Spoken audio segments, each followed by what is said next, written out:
다음은 자본시장법상 금융투자업 중 각각 어느 것에 해당하는가? 이것도 아주 중요합니다. 이것도요. 금융투자업. 자본시장법에서요. 중요한 게 첫 번째 금융투자 상품의 그 의의, 그다음 금융투자 상품에는 어떤 것이 있느냐, 분류, 증권 파생 상품에 어떤 것이 있느냐. 그다음 세 번째로 중요한 게 뭐냐면은 금융투자업이에요. 금융투자업. 요것도 꼭 기억하셔야 됩니다. 금융투자업에는 대표적인 게 물론 다 합하면 한 8가지 정도 되는데요. 아주 대표적인 게 6가지는 꼭 아셔야 돼요. 6가지. 첫 번째는 투자 매매업. 투자 매매업이라는 게 있고요. 두 번째 투자 중개업. 세 번째는 집합 투자업. 네 번째는 신탁업. 다섯 번째는 투자 자문업. 여섯 번째는 투자 일임업. 일곱 번째, 여덟 번째 2가지 더 있는데요. 이것은 좀 덜 중요하니까 여기서 일단 뺄게요. 투자 매매업이라는 것은 투자 매매업에서 중요한 것은 투자 매매라는 게 뭐예요? 예전에는 자기 매매업이라고 표현하셨는데 자본시장법에서는 투자 매매업이라고 표현하고 있습니다. 이것은 중요한 단어가 자기 계산이에요. 자기 계산으로 하는 거예요. 반면에 투자 중개업은 타인 계산으로 하는 겁니다. 말들이 좀 어렵죠? 자기 계산이란 건 뭐냐면요. 이 투자 매매업, 투자 중개업을 주로 하는 데가 어디냐? 증권사예요. 증권사의 고유 업무가 투자 매매업, 투자 중개업입니다. 투자 매매업이란 것은 뭐냐면요. 증권사가 자기의 돈으로 증권회사도 자기 돈이 있을 거 아니에요? 증권회사 자기 자본이 있을 거 아니에요? 뭐 100억 있을 수도 있고 500억 있을 수 있고 자기의 돈으로 금융투자 상품을 매매하는 것을 영업으로 하는 거. 그러니까 증권회사가 뭐 자기 회사의 돈으로 주식을 살 수가 있죠. 삼성전자도 살 수 있고 LG전자도 살 수 있고 뭐 예를 들어서 현대차도 살 수 있고 이렇게 살 수가 있잖아요.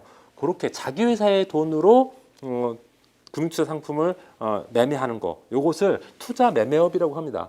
그래서 이 자기 계산이란 말은 뭐냐면 요 자기는 증권사를 말하는 거예요. 증권사가 돈 내 가지고 투자해서 그 수익이 나면은 계산, 손익은 누구한테 가겠어요? 증권사한테 가겠죠. 증권에서 자기 돈으로 자기가 투자해서 만약 수익이 나면 자기가 이익은 나는 거고 만약 손해가 나면은 증권사가 손해 보는 거죠. 이것을 자기 계산이라고 표현합니다. 요것은 그냥 증권사라고 생각하시면 돼요. 뭐 꼭 증권사란 말 아니죠. 증권사가한테 손익이 돌아가는 거. 투자하면 증권사한테 손익이 돌아가는 거. 이것을 자기 계산이라고 표현합니다. 반면에 타인 계산이란 건 뭐냐면은 중개만 하는 거예요. 중개만. 요 타인은 그냥 고객이라고 투자자, 증권사 입장에서 고객은 타인이잖아요. 증권사 입장에서 봤을 때. 그러니까 예를 들어서 어떤 증권회사의 고객이 증권회사에 계좌를 두고 주식 거래를 해요. 그럼 증권회사 고객이 예를 들어 삼성전자를 샀다. 그럼 삼성전자 사가지고 수익이 뭐 100만 원 났다. 그럼 그게 손익이 누구한테 가죠? 고객한테 가죠. 타인, 고객한테 가요. 이런 방식. 증권회사는 단지 중개만 했을 뿐이죠. 거기서 수익이 나면은 고객이 가져가고 손실이 나더라도 고객 책임이죠. 이런 것을 투자 중개업이라고 합니다. 그러니까 투자 매매하고 중개의 차이는 가장 큰 차이는 투자 매매업은 증권사의 손익이 증권사한테 가는 자기 계산 방식인데 투자 중개업은 투자한 손익이 누구한테 가요? 고객, 투자자한테 가고 증권사는 그냥 중개만 할 뿐이에요. 이건 투자 중개업이라고 합니다.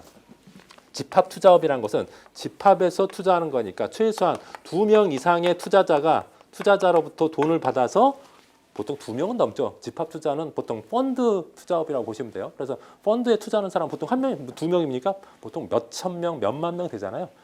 근데 법적으로는 2명 이상의 투자자로부터 돈을 모아가지고 한꺼번에 펀드를 만들어서 그걸 운용하는 것을 업으로 하는 것을 집합 투자업. 집합 투자업은 누가 해요? 보통 자산운용사. 펀드를 운용하는 자산운용사가 있잖아요. 삼선자산운용, 예를 들어 신영자산운용 이런 자산운용사가 하는 일이 뭐예요? 집합 투자업. 신탁업은 주로 신탁과 관련된 일을 하는 것을 신탁인데 보통 은행에서 많이 하죠. 뭐 금전 신탁, 부동산 신탁 이런 것들 있잖아요.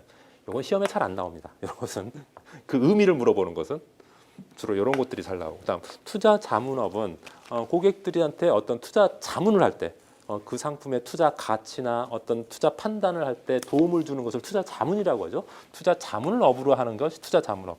투자 일임업이라는 것은 뭐냐면은 고객의 자산을 일임받아서 운용하는 것을 목적으로 하는 업. 자산 운용, 투자 이런 투자 자문업이나 투자 일임업을 하는 회사가 투자 자문사입니다. 투자 자문사 그런 데고.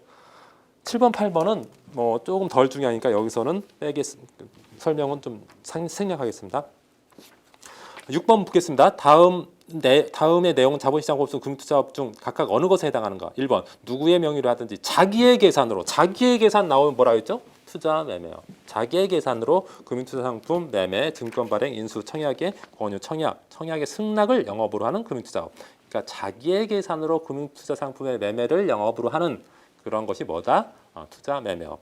니은번 누구의 명의로 했는지 타인의 계산으로 말이에요. 타인의 계산은 투자 중개업이라 했죠. 타인의 계산으로 금융투자상품 매매, 증권 발행, 인수, 청약 권유, 청약의 승낙을 중개하는 것을 영업으로 하는 거. 중개하는 것을 영업으로 하는 거니까 투자 중개업. 그래서 정답은 1번이죠. 첫 기억은 투자 매매업, 니은은 투자 중개업. 핵심 포인트 해설에 그 투자 매매업, 투자 중개업, 집합자업, 투자 자문업, 투자 일임업, 신탁업 제가 설명드린 거 나와 있죠. 그리고 그 제가 두 가지 더 있다 했죠. 그 종합금융투자업, 프라임 브로커라고 보통 얘기를 합니다. 그다음에 온라인 소액 투자 중개업 이런 것들이 있는데 이것은 여러분들이 한번 읽어보시기 바랍니다.